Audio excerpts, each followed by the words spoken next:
Hi friends, welcome to bank Nifty boss YouTube ఛానల్కి. ఈరోజు April 24వ తారీఖు శుక్రవారం. సో ఈరోజు మార్కెట్లో మరో కొత్త సమస్య వచ్చిందని చెప్పొచ్చు అనమాట. ఇప్పటికే మనం ఒక పక్కన ఇజ్రాయెల్, ఇరాన్, అమెరికా వారితో, అలాగే హార్మోజ్ జలసంధి క్లోజ్ చేయడం వల్ల, చమురు రవాణాకి ఆటంకం జరగడం వల్ల, మన మార్కెట్లో చమురు యొక్క ధరలు పెరగడం వల్ల మన మార్కెట్ అయితే ఆటోమేటిక్ పడిపోతుంది.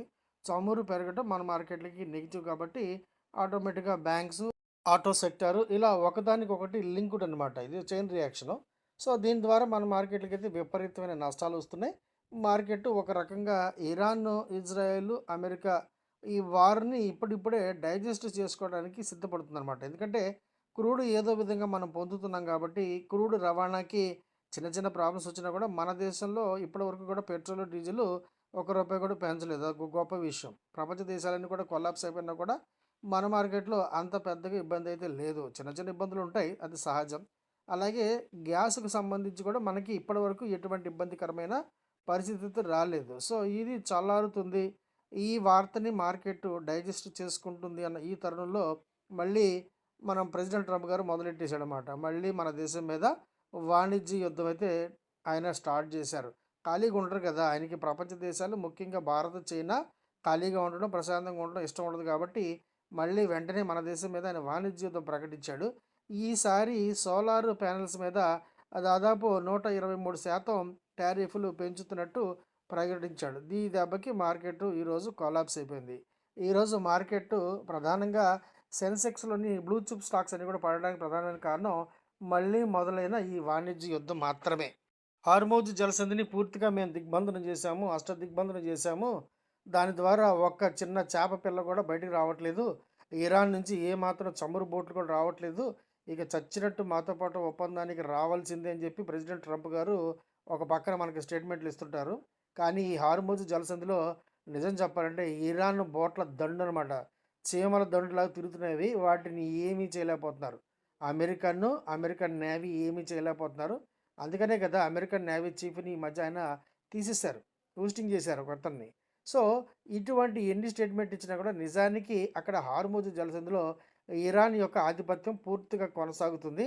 సో, ఇప్పటికిప్పుడు యాక్చువల్‌గా ఈరోజు డెడ్‌లైన్ ఇచ్చారాయన చర్చలకు రావాలని చెప్పి. ఇరాన్ రాకపోవటం వల్ల పాకిస్తాన్‌ను రిక్వెస్ట్ చేయటం వల్ల మళ్ళీ అంటే ఏకపక్షంగా కాల్పుల విరమణని పొడిగించారన్నమాట ఆయన. ఏం చేస్తారు మరి వేరే ఆప్షన్ లేదు కదా! సో, ఇటువంటి పరిస్థితిలో ఈ యుద్ధం నుంచి ఎంత త్వరగా వీలైతే అంత త్వరగా ప్రెసిడెంట్ ట్రంప్ గారు అమెరికా బయటపడాలని ప్రయత్నిస్తున్నాయి. కానీ అది అంత ఈజీగా జరగాలేలా లేదు. బయటికి వెళ్ళడానికి కూడా ఇప్పుడు ఇరాన్ పర్మిషన్ కావాల్సి వస్తుందేమో వేచి చూద్దాం. నెక్స్ట్ వీక్ వరకు కూడా ఈ విరమణ ఒప్పందం అయితే నడుస్తుంది. ఆ తర్వాత ఏం జరుగుతుందనేది మనకైతే తెలీదు. ఈ యుద్ధం అయితే జరిగే అవకాశం లేకపోవచ్చు గానీ, ఇప్పటికిప్పుడు అక్కడ హార్మోజ్ జలసంధిలో శాంతి ఒప్పందం కానీ, రవాణా కానీ క్లియర్ అయ్యే అవకాశం అయితే లేదు. ఒక 3, 4 నెలల క్రితం వెనిజులా అధ్యక్షుడు, చిన్న దేశం. ఆ దేశ అధ్యక్షుడు నికోలస్ మదురోని రకరకాల ఆరోపణలు చేసేసి ఒక సైలెంట్ సైనిక చర్య ద్వారా ఆయన్ని బంధించారు. బంధించి న్యూయార్క్ తీసుకొచ్చి ఆయన అక్కడ విచారణ చేస్తున్నారు. ఒక దేశాధ్యక్షుడిని బంధించడం ఏంటో, వీళ్ళ దేశంలో విచారణ చేయటం ఏంటో మనకు అర్థమవుతుందనుకోండి. కాకపోతే ఈ విషయాన్ని అంటే ఈ సైనిక చర్యలో పాల్గొన్న ఒక సైనికుడు ఈ సమాచారాన్ని ముందుగానే సేకరించుకొని బెట్టింగ్ యాప్ ద్వారా అతన్ని అంటే అమెరికా అధ్యక్షుడు వెళ్ళి ఆ దేశ అధ్యక్షుడిని బంధిస్తాడు, కిడ్నాప్ చేస్తారని చెప్పి ముందే ఒక బెట్టింగ్ కాశాడు. ఆ బెట్టింగ్ ద్వారా దాదాపు ₹3,00,00,000 అయితే గెలుచుకున్నాడనమాట. సో, ఈ విషయం లేటుగా తెలుసుకున్న అమెరికా సైన్యాధిపతులు అతని మీద చర్యలు తీసుకున్నారు. ఇప్పుడు విచారణ చేస్తున్నారనుకోండి. సో, ఇది ఎందుకు చెప్తున్నానంటే అమెరికాలో ఈ సమాచార లీకేజ్ అనేది చాలా కామన్. క్రూడ్‌లో అదే జరుగుతుంది కదా! అమెరికా ప్రెసిడెంట్ గారు ఒక మంచి స్టేట్మెంట్ ఇచ్చే ముందు రోజే అనేకమైన కాల్స్, పుట్స్ అమ్ముతూ కూర్చుంటారు. ఎవరు లాభపడుతున్నారో మనకైతే తెలీదు. కాకపోతే ఇప్పుడు అమెరికాలో ఒక విషయం ఉంది. అక్కడ రాజకీయ నాయకులు ఎవరు కూడా పలానా వ్యాపారం చేయకూడదని చెప్పి, ఇక్కడ మన మన దేశంలో అంటుంటారు కదా! మన రాష్ట్రంలో ఆంధ్రప్రదేశ్ ఉప ముఖ్యమంత్రి పవన్ కళ్యాణ్ గారు సినిమాల్లో యాక్ట్ చేసి ఎలక్ట్ చేస్తారు పదవిలో ఉండగా అని చెప్పి. అక్కడ అటువంటివి ఏమి లేవు. ఎవరు ఎటువంటి వ్యాపారాలు చేసుకోవచ్చు. బ్రహ్మాండంగా లాభపడవచ్చు. అందుకని చెప్పారిది. ప్రెసిడెంట్ ట్రంప్ గారు మళ్ళీ మన దేశం మీద దండయాత్ర మొదలుపెట్టేశాడనమాట. ఈసారి సోలార్ ప్యానెల్స్ మీద విరుచుకుపడ్డాడాయన. 123% టారిఫ్‌లు విధిస్తా అని చెప్పి. ఒక పక్కేమో గతంలో విధించిన టారిఫ్‌లు రిఫండ్ చేస్తున్నారు. దాదాపు రూ. 11,00,000 కోట్ల. మనకి చెల్లించవలసి ఉంది. ఇటువంటి పరిస్థితుల్లో మళ్ళీ ఈయన కొత్తగా ఒక రాగం అయితే ప్రారంభించాడన్నమాట. ఆలపించడం ప్రారంభించాడు ఒక కొత్త రాగాన్ని. సో, దీంతో ట్రేడ్ వార్ వాణిజ్య యుద్ధాలు మళ్ళీ మనతో పెరగవచ్చు. ఇన్వెస్టర్ సెంటిమెంట్లు బాగా దెబ్బతినింది. ఈరోజు మార్కెట్ సెన్సెక్స్ దాదాపు 1000 పాయింట్లు ఒక దశలో 1200 పాయింట్లు నష్టపోయిందంటే కారణం ఇదే అనమాట. సో, మన దేశం మీద ఆయన నిరంతర దాడులైతే చేస్తున్నాడు. నిరంతర దాడులైతే అప్పుడెప్పుడో మహమ్మద్ ఖిల్జీ ఎవడో చేశాడు కదా దండయాత్రలు. అలాగే ఈయన మాత్రం మన దేశ ఆర్థిక వ్యవస్థకి ఏమాత్రం కూడా అంటే ఉపశమనం లేకుండా దాడులు చేస్తూనే ఉన్నాడు. ఇది ఎప్పటికి ఆగుతుందో ఆయన ఎప్పటికి తెలుసుకుంటాడో కాలమే చెప్పాలనుకోండి. అదానీ గ్రూప్‌కి చెందిన బ్రహ్మాండమైన కంపెనీ ఇది. Adani green energy company. ఇది బ్రహ్మాండమైన రిజల్ట్స్ అయితే ప్రకటించింది. నెట్ ప్రాఫిట్ దాదాపు 73% పెరిగిందనమాట. సో, ఈ 73% ₹391,00,00,000 లాభం అయితే సంపాదించింది. రెవెన్యూ దాదాపు 14% లాభాలొచ్చినాయి. ఇంత అద్భుతమైన రిజల్ట్స్ ఇచ్చినా కూడా స్టాకు అంత గొప్పగా అయితే రియాక్ట్ అవ్వలేదు. కేవలం ఒక రూ. 22 లాభం షేర్‌కి. అలాగే ఒక 2% లాభాలు సంపాదించిందని చెప్పొచ్చు. అంటే దీని తాలూకు యొక్క రిజల్ట్స్ యొక్క ప్రభావం నెక్స్ట్ వీక్ ఏమైనా ఉంటుందేమో కాస్త మనం జాగ్రత్తగా గమనించాలి. శ్రీరామ్ ఫైనాన్స్ కూడా ఒక మంచి రిజల్ట్సే ప్రకటించింది చెప్పొచ్చనమాట. నెట్ ప్రాఫిట్ దాదాపు 41% పెరిగి రూ. 3,014 అయితే చేరుకుందని చెప్పొచ్చు. ఈ ఎన్‌బీఎఫ్‌సి కంపెనీ షేరు ఒక్కింటికి రూ. 6 ఫైనల్ డివిడెండ్ కూడా ప్రకటించిందనమాట. కాకపోతే షేర్‌లో పెద్దగా మూవ్‌మెంట్ లేదు. కేవలం ఒక రూ. 2 మాత్రమే పెరిగింది. మార్కెట్టు ఈరోజు చాలా దారుణంగా ఉంది కాబట్టి ఇంత గొప్ప రిజల్ట్స్ వచ్చినా కూడా షేర్స్ అంత పెద్ద మూవ్‌మెంట్ లేదని చెప్పొచ్చు. టాటా క్యాపిటల్ కూడా మంచి రిజల్ట్సే ప్రకటించింది చెప్పొచ్చనమాట. ప్రాఫిట్ ఏకంగా 43% పెరిగి రూ. 1,502,00,00,000కి వెళ్ళిపోయింది. డివిడెండ్ కూడా అనౌన్స్ చేశారనుకోండి. కాకపోతే ఈ స్టాక్ కూడా పెద్దగా మూవ్‌మెంట్ లేదు. ఇన్‌ఫాక్ట్ ఇది నష్టాల్లో ముగిసింది. అతుల్ ఆటో నిజం చెప్పాలంటే ఒక బ్రహ్మాండమైన రిజల్ట్స్ అయితే ప్రకటించింది. దాదాపు ప్రాఫిటు 66% పెరిగింది. 66%. అలాగే ఈ డివిడెండ్ కూడా ప్రకటించారన్నమాట. రూ. 30 షేర్‌కి. అయినా కూడా ఈ షేర్ కూడా పడింది. మార్కెట్ కండిషన్ బాగోకపోవడమే ప్రధాన కారణం తప్ప రిజల్ట్స్ ఏమాత్రం కారణం కాదని చెప్పవచ్చు. దేవ్ ఇన్ఫోటెక్ అని ఒక చిన్న ఐటీ కంపెనీ ఉంది. ఆ మార్కెట్ క్యాపిటల్ ప్రకారం చూసుకుంటే 14% అనేది చాలా గొప్ప విషయం చెప్పొచ్చు. మంచి కంపెనీ అని చెప్పొచ్చనమాట.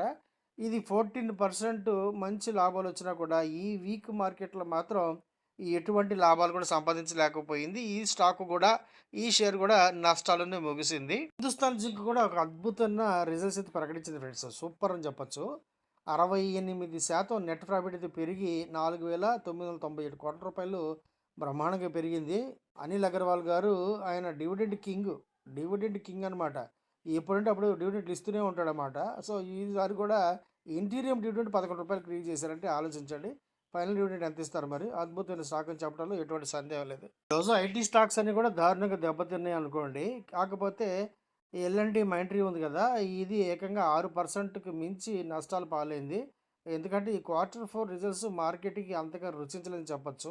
సిటీ గ్రూప్ కూడా టార్గెట్ ప్రైస్‌ని కట్ చేసి చాలా లోయర్‌లోకి పెట్టారు.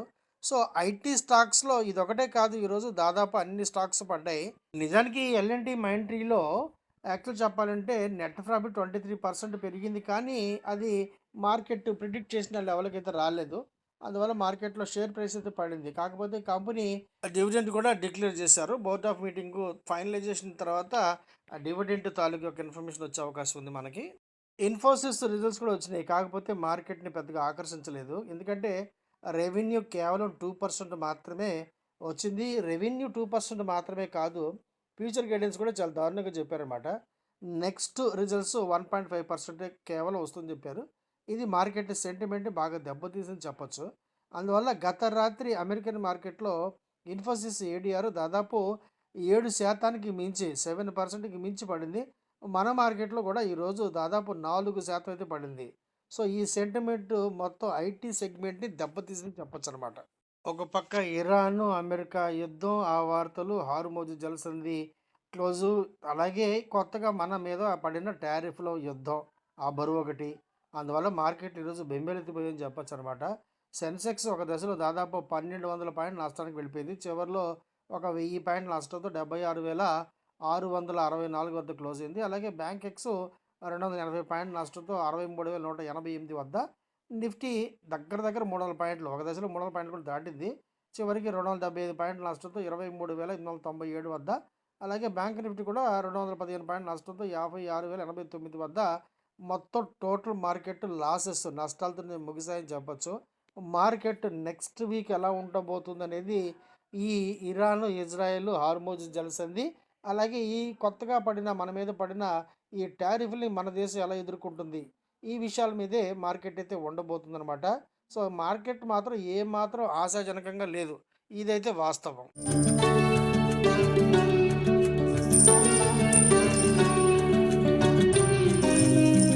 ముందుగా ఈరోజు పీఎఫ్‌సిలో నాకొచ్చిన నష్టం చూడండి. రూ. 8,190 వచ్చింది. కొంచెం పెద్ద క్వాంటిటీ కంటిన్యూ చేశాను. నిన్న క్యారీ చేశాను. సో, ఈరోజు పెద్ద మొమెంటం రాలేదు. సో, చివరి వరకు చూసి అంటే నేను రూ. 6 ఆ రేంజ్‌లో రూ. 5.80 రేంజ్‌లోనే ఎగ్జిట్ అయిపోయాననుకోండి. కాకపోతే మనకి నష్టమైతే వచ్చింది. క్యారీ చేసే ఉద్దేశం ఉంది గానీ, సాటర్‌డే, సండే హాలిడే ఉంది. ఈ 2 రోజులు ఏమైపోతుందో తెలీదు. సోమవారం మార్కెట్ ఏమవుతుందో తెలీదు కదా! అందుకని చెప్పి దీని సంగతి తర్వాత చూద్దామని చెప్పి ముందు నష్టం బుక్ చేసుకొని బయటపడ్డాం. ఆ తర్వాత పాలసీ బజార్‌లో రూ. 2,275 వచ్చింది. యాక్చువల్ చెప్పాలంటే ఇది నేను రూ. 9, రూ. 10 మధ్యలో కొన్నాను. మంచి క్వాంటిటీ తీసుకున్నాను. కాకపోతే నేను తీసుకున్న తర్వాత కొంచెం పడితే ముందు సేఫ్ సైడ్ బుక్ చేద్దాం అని చెప్పి ప్రాఫిట్ బుక్ చేశాను. ఇది ఏకంగా రూ. 16, రూ. 17 వెళ్ళిపోయింది. అద్భుతం. కాకపోతే చివరి వరకు మనమైతే క్యారీ చేయలేదు. ఈ రూ. 2,270 నాకు చాలా ఎక్కువ అనిపించి ఎగ్జిట్ అయ్యాను. సో, ప్రతిరోజు మంచి అవకాశాలు మిస్ అవుతూనే ఉంటాం. మనకి వచ్చిన లాభమే ముఖ్యం. పోయింది కాదు కదా! పీఎఫ్‌సీలో వచ్చిన రూ. 8,190 నష్టం పోగా టోటల్‌గా రూ. 9,978 లాభం అయితే వచ్చింది. చాలా ట్రేడ్ చేశాను. కొంచెం పెద్ద పోరాటమే చేశాను. ఎందుకంటే మార్కెట్ మనకు అనుకూలంగా లేదు. కాకపోతే హెచ్‌డీఎఫ్‌సీ, ఏఎంసీ మాత్రం ఇరగదీసింది ఫ్రెండ్స్. ఇరగదీసింది. ఇది ఏకంగా రూ. 23కి వెళ్ళిపోయింది. గత 4 రోజులుగా ఇందులో ఏవో కొన్ని ట్రేడ్‌లు చేస్తూనే ఉన్నాను. కానీ ఈరోజు మాత్రం బీభత్సం. రూ. 6 దగ్గర నుండి రూ. 23 వరకు వెళ్ళిపోయింది. అద్భుతం. దీంట్లో మనకి రూ. 11,000 ఎంతో లాభం వచ్చింది. అద్భుతం అని చెప్పొచ్చు. హెచ్‌డీఎఫ్‌సీ బ్యాంక్‌లో పెద్దగా మొమెంటం లేదు. ఒకే ఒక లాట్ చేశాను. 500 ఎంతో వచ్చింది మనకి హ్యాపీ. హిండాల్కో ఇది కూడా చెప్పాలి ఫ్రెండ్స్. హిండాల్కో కూడా నేను కేవలం ఒక రూ. 1,800 లాభంతో బయటకొచ్చాను. కానీ ఇది దాదాపు డబల్ అయింది. దాదాపు డబల్ అయింది. ఒక దశలో ఇది బాగా నెగెటివ్‌లోకి వెళ్ళిపోయింది. ఆ తర్వాత మాత్రం దాదాపు రూ. 5 రేంజ్ నుండి ఇది కూడా రూ. 17 వరకు వెళ్ళిపోయింది. అద్భుతం. చాలా గొప్ప ఛాన్స్ అయితే మిస్ అయ్యాను. మంచి లాటే తీసుకున్నాను. 7,700 ఎంతో క్వాంటిటీ తీసుకున్నాను. కానీ అది మంచి లాభం వచ్చే వరకు వెయిట్ చేయలేకపోయాను. ఈరడ పర్వాలేదు ఈరోజు. 1300 ఎంతో వచ్చింది. అలాగే నిఫ్టీ ఒకే ఒక లాట్ చేశాను. అది నాకు పెద్దగా వర్కౌట్ అవ్వలేదు. ఇంకా మార్కెట్ నెగెటివ్‌లో ఉంది కాబట్టి ఈ కాల్ పెద్దగా వర్కౌట్ అవ్వలేదు. అది నో లాస్ నో ప్రాఫిట్‌లో బయటకొచ్చాననుకోండి. ఓవరాల్‌గా ఎంతో కొంత నష్టం పోగా ఒక రూ. 10,000 లాభంతో బయటపడ్డాం కాబట్టి వెరీ, వెరీ హ్యాపీ. నష్టంలోంచి మార్కెట్ అంటే ప్రతిరోజు కూడా ఎంతో కొంత 500, 5,000 లాభంతో బయట రావాలని చెప్పి నా టార్గెట్. సో, ఇవి ఫ్రెండ్స్ ఈరోజు మార్కెట్‌లోని విశేషాలు, న్యూస్, సమాచారం మీకు తెలియజేసే ప్రయత్నం అయితే చేశాననమాట. మళ్ళీ మొదలైన టారిఫ్‌ల యుద్ధం. మనకి సోలార్ ప్యానెల్స్ మీద 123% టారిఫ్‌లు అయితే విధించారు మన ప్రెసిడెంట్ ట్రంప్ గారు. ఈ దెబ్బకి మార్కెట్‌లు అయితే మట్టాషని చెప్పొచ్చు. సో, అలాగే నేను చేసిన కొన్ని ట్రేడ్స్ కూడా మీకు చూపించే ప్రయత్నం అయితే చేశాను. కాకపోతే ఒకటి గుర్తుపెట్టుకోండి. స్టాక్ మార్కెట్‌లో ఆప్షన్ ట్రేడింగ్ 100% రిస్క్. నేను చేసిన ట్రేడింగ్స్ వచ్చిన లాభాలు, నష్టాలు నేను మీకు చూపించే ప్రయత్నం మాత్రమే చేశాను తప్ప, నేను మిమ్మల్ని ఆప్షన్స్ ట్రేడింగ్ చేయమని చెప్పి ఎక్కడ కూడా ప్రోత్సహించటం లేదు. దీనికి మీరు అనేక విధాలుగా తర్ఫీదు పొందవలసి ఉంటుంది. ట్రైనింగ్‌లు తీసుకోవాల్సి ఉంటుంది. మీ నాలెడ్జ్‌ని పెంచుకోవాలి. మీకు మీరుగా సెలెక్ట్ చేసుకొని మీకు మీరుగా ట్రేడింగ్ చేసుకోవాలి. నేను ఎటువంటి టిప్స్, రికమెండేషన్స్ లేదా కాల్స్ ఇవ్వను. ఓకే. మీకు నచ్చితే మీకు ట్రైనింగ్ తీసుకొని మీ అంతటా మీరు ట్రేడింగ్ చేసుకునే ఉద్దేశం ఉంటేనే నన్ను సంప్రదించండి. లేకపోతే లేదు. ఈ వీడియో మీకు నచ్చిందని చెప్పి భావిస్తున్నాను ఫ్రెండ్స్. నచ్చితే కనుక తప్పకుండా లైక్ చేయండి, షేర్ చేయండి. రెగ్యులర్‌గా మంచి నోటిఫికేషన్స్, మంచి వార్తలు పొందడం కోసం మర్చిపోకుండా మన యూట్యూబ్ ఛానల్‌ని సబ్స్క్రైబ్ చేసుకోండి. అలాగే నోటిఫికేషన్ ఆన్‌లో పెట్టుకోండి. అలాగే మీకు గనుక స్టాక్ మార్కెట్ పట్ల ఎటువంటి ఆసక్తి ఉన్నా కేవలం ట్రైనింగ్ మాత్రమే ప్రొవైడ్ చేయబడుతుంది. స్టాక్స్, ఆప్షన్స్ లేదా index options, stock options, crude and commodity ఇట్లా రకరకాలుగా మీకు టోటల్‌గా మార్కెట్ అయితే కంప్లీట్ చేయబడుతుంది. 5 వారాలు. ఎవ్రీ సాటర్‌డే, సండే మనం ట్రైనింగ్ క్లాసులు నిర్వహించుకుంటాం. 1 అవర్, 1 ½ అవర్ ఉంటుంది ఒక్కొక్క సెషను. కనీసం మీరు నాతో పాటు 5 వారాలైతే ట్రావెల్ చేయవలసి ఉంటుందన్నమాట. ఓకే. సో, మీకు ఆసక్తి ఉంటే నన్ను సంప్రదించండి ఫ్రెండ్స్. వీడియో చూసినందుకు thank you very much. Thank you. Friends నేను సెబీ రిజిస్టర్డ్ కాదు. నాకున్న బ్యాంకింగ్ ఎక్స్‌పీరియన్స్ ఎగ్జాక్ట్‌గా 25 ఇయర్స్ ఒక జాతీయ బ్యాంకులో సీనియర్ మేనేజర్‌గా. అలాగే నాకున్న స్టాక్ మార్కెట్ యొక్క ఎక్స్‌పీరియన్స్ మోర్ దాన్ 35 ఇయర్స్ ఇప్పుడు. ఈ ఎక్స్‌పీరియన్స్‌లో నేను చూసిన, నేను పడిన అనేకమైన కష్టాల నుండి, నష్టాల నుండి నేర్చుకున్న గుణపాఠాల ద్వారా నాకు నేనుగా స్వంతంగా డెవలప్ చేసుకున్న అనేకమైన టెక్నికల్స్ ద్వారా నేను మీకు ఎడ్యుకేషన్ మరియు లెర్నింగ్ పర్పస్‌లో నేర్పించే ప్రయత్నం మాత్రమే చేస్తున్నాను. సో, స్టాక్ మార్కెట్‌లో ఇన్వెస్ట్‌మెంట్‌కి దాదాపు ప్రతి సెగ్మెంట్ కూడా ఎంతో కొంత రిస్క్ అయితే ఉంటుంది ప్రపోర్షనేట్‌గా. అలాగే ఆప్షన్స్ 100% రిస్క్‌ని కలిగి ఉంటాయి. ఇవన్నీ దృష్టిలో పెట్టుకొని వీటికి సిద్ధపడితేనే మార్కెట్‌లోకి ఎంట్రీ తీసుకోండి. నచ్చితే గనుక ఇక్కడ ఉన్న టెలిగ్రామ్ ఛానల్ యొక్క లింక్ ద్వారా నన్ను సంప్రదించి కేవలం సబ్జెక్ట్ నేర్చుకోవడం కోసం మాత్రమే నన్ను సంప్రదించండి.